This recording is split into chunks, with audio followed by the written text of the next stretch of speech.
मिरज शहराला हादरवून टाकणारी घटना आज सकाळी समोर आली। शहरातील एका विहिरीत पुरुष जातीचा मृतदेह कुजलेल्या अवस्थेत तरंगताना आढळून आला। ही धक्कादायक माहिती किरण कांबळे यांनी आयुष हेल्पलाईन टीमला दिली। मिळालेल्या माहितीच्या गंभीर दखल घेत टीमने तातडीने रुग्णवाहिकेसह घटनास्थळी धाव घेतली।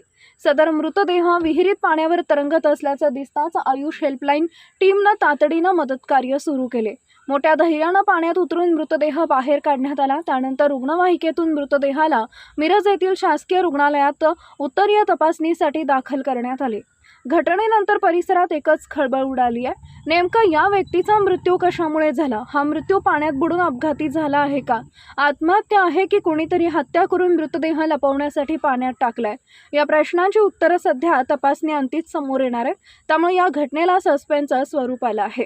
या मदत कार्यात आयुष हेल्पलाईन टीम प्रमुख अविनाश पवार, सूरज शेख, चिंतामणी पवार, शुभम कांबळे, सिद्धांत आटवले, यश मोहिते, रुद्रप्रताप कारंडे, कार्तिक होसमणी, नरेश पाटील, प्रमोद ऐवळे यांनी उल्लेखनीय कार्य केले।